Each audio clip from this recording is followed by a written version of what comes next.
You just spent $47 on dinner. But here's the thing. You didn't feel like you spent $47. You felt like you earned 141 points. And that tiny psychological shift, that's costing you thousands of dollars a year, and you don't even realize it's happening. My name is Drew, and I spend way too much time thinking about the hidden psychology of credit card rewards programs.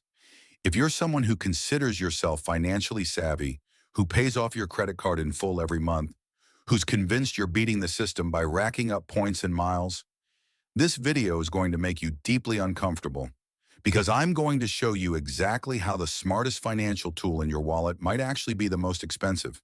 Hit subscribe and give this video a thumbs up because what I'm about to share contradicts everything the personal finance gurus have been telling you.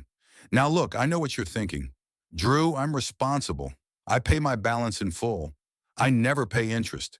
I'm literally getting free money from these credit card companies. And mathematically, on paper, you're right. If you spend $1,000 and get $20 back in rewards, that's a 2% return. Free money. The credit card companies are basically paying you to use their product. Except here's what most people don't realize. The credit card companies wouldn't offer these rewards programs if they weren't wildly profitable. And no, it's not just from the people who carry balances and pay interest. Those people are profitable, sure. But the rewards programs? Those are specifically designed to make money off of people exactly like you, the responsible ones, the ones who pay in full every month. Let me show you how this works because this is where it gets interesting. There's a study from the Journal of Consumer Research that found something absolutely fascinating. When people use credit cards instead of cash, they spend on average 12 to 18% more per transaction. Not because they're being irresponsible, not because they're carrying a balance, but because of something researchers call pain of payment. Here's the thing. When you hand over physical cash, your brain registers loss. There's actual discomfort. You feel that money leaving your possession. It's tangible. It's real. You count out the bills, you see your wallet get thinner, and your brain goes, okay, we just lost something of value. But when you tap a credit card, that pain disappears. And when that credit card gives you points, you're not losing money anymore. You're earning points. The entire psychological frame flips. You're not a consumer spending money. You're a savvy optimizer collecting rewards. Now you might be thinking, okay, Drew, but 12 to 18% more spending? That seems extreme. I'm not spending that much more just because I'm using a card. And I get it. It sounds absurd. So let's do some math. The median American household spends about $66,000 a year. Let's say you're putting $40,000 of that on credit cards, groceries, gas, restaurants, subscriptions, all the normal stuff. You're responsible, you pay it off, you're earning 2% back. That's $800 in rewards. Awesome. But here's the problem. If you're spending even just 12% more because of the psychological effect of using credit, not rewards cards specifically, just credit in general, that's an extra $4,800 in spending per year. You got $800 back in rewards. You spent an extra $4,800 you wouldn't have spent with cash. Net result? You're down $4,000. And look, I know what you're thinking. But Drew, I would have bought those things anyway. I'm not some mindless consumer just swiping my card randomly. And I believe you. Consciously, you think you're making the same decisions. But here's what the research shows. You're not. MIT did a study where they had people bid on tickets to a sold-out sporting event. Half the people were told they'd pay cash. Half were told they'd pay with credit card. The credit card group bid on average twice as much. These weren't different people with different financial situations or different levels of interest in the game. Same people, same event, different payment method, and the bids doubled. This is where it gets even more interesting because rewards programs don't just eliminate the pain of payment, they actually reverse it. They turn spending into earning. And that psychological flip is incredibly powerful. There's this phenomenon called points pressure. You know that feeling when you're getting close to a rewards threshold? Like you need 2,000 more points to unlock that flight? Or you're $300 away from getting a $50 gift card? That's not accidental. The credit card companies structure these programs specifically to create artificial goals that trigger completion anxiety in your brain. A study from the University of Chicago found that people with rewards credit cards spent 68% more in categories that offered bonus points. Not 68% more overall, 68% more in specific categories. So if your card offers 3x points on dining, you're suddenly going out to dinner way more often. If it's 5x points on travel, you're booking trips you wouldn't have otherwise taken. And here's the really insidious part. You rationalize it.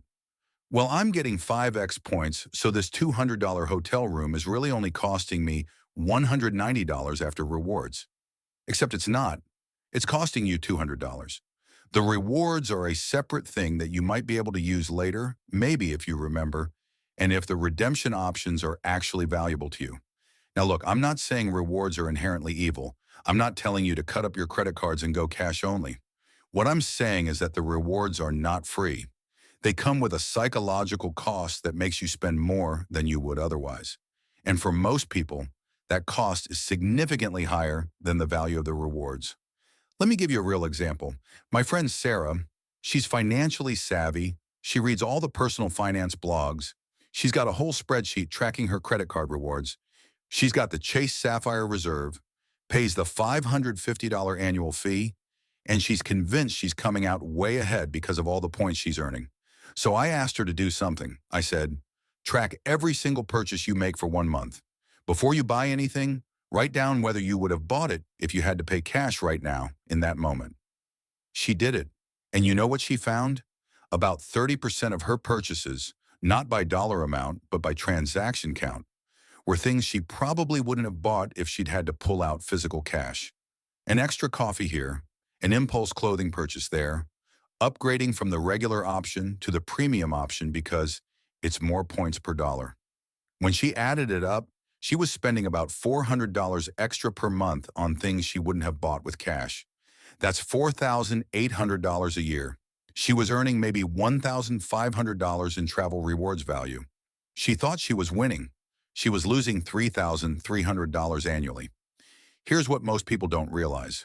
The credit card companies have entire teams of behavioral economists and psychologists designing these programs. They're not just giving you 2% back out of the goodness of their hearts. They've done the math. They know that the rewards will cause you to spend enough extra that they'll come out ahead, way ahead, even after paying you the rewards and even if you never pay a cent in interest. This is why the merchant fees exist. Every time you swipe your credit card, the merchant pays somewhere between 1.5% and 3.5% to the credit card company. Where do you think that money goes? Some of it comes back to you as rewards, but most of it is pure profit. And the reason merchants are willing to pay those fees is because they know that customers with credit cards spend more. Everyone wins except you. Now you might be thinking, okay, Drew, so what's the solution? Just use cash for everything? And look, that would solve the problem. There's plenty of research showing that cash-only budgets are incredibly effective for controlling spending. But I'm also realistic. We live in 2026.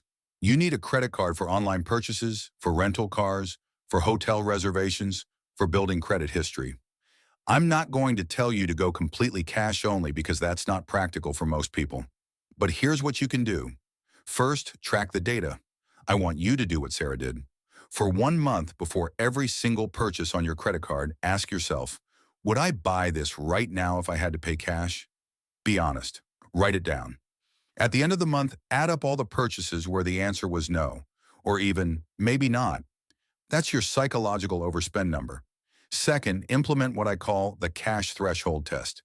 Pick a number. Maybe it's $50, maybe it's $100, and make a rule that for any discretionary purchase over that amount, you have to wait 24 hours before buying it.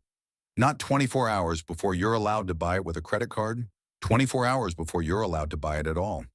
This removes the immediacy that credit cards enable. It reintroduces friction. And friction is actually good when it comes to spending money.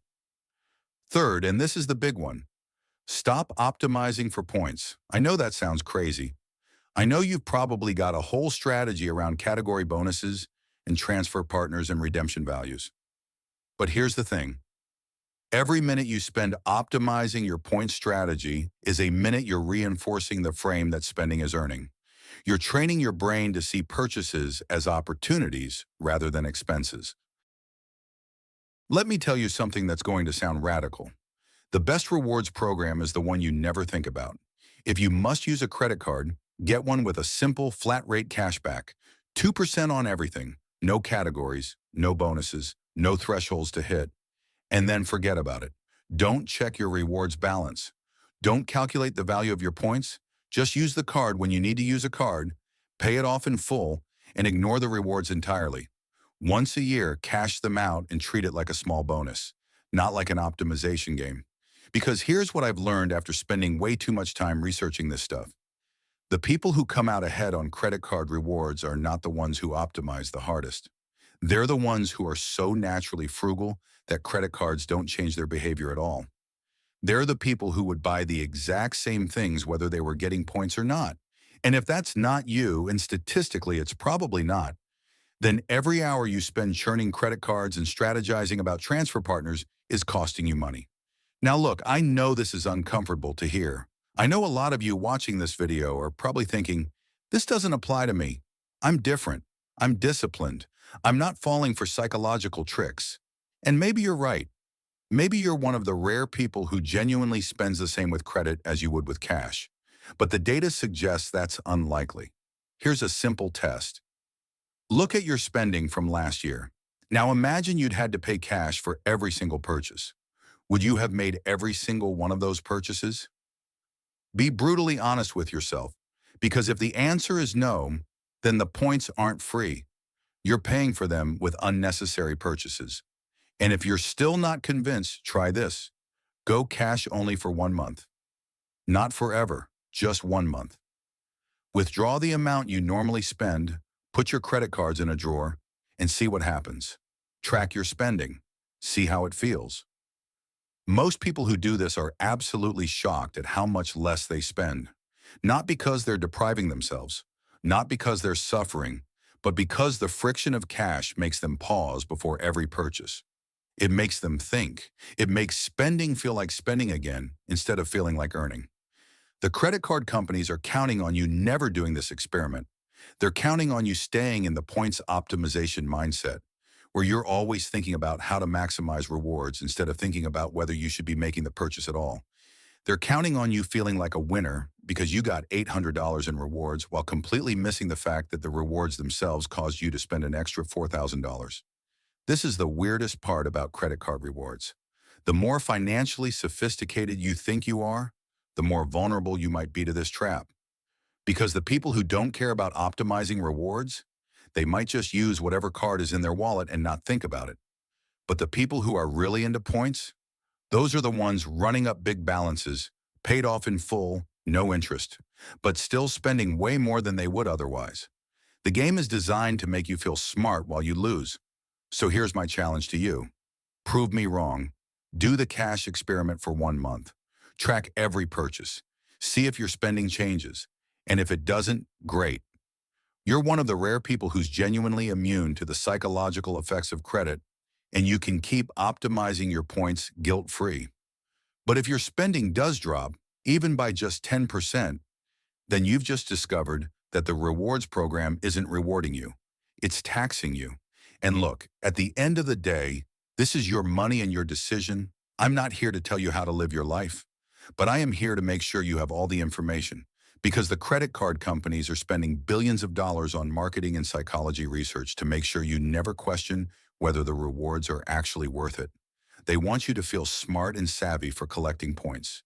They want you to think you're beating the system. But the system is designed so that you can't beat it. The house always wins, not because you're dumb or irresponsible, but because human psychology is predictable. And the people designing these programs understand your brain better than you do. So do the experiment, check the data, be honest with yourself, and maybe, just maybe, consider that the best reward isn't points. It's keeping more of your own money in the first place. If this video made you rethink your relationship with credit card rewards, hit that like button and subscribe, because I'm making videos like this every single week about the hidden psychology of money and the systems designed to separate you from it.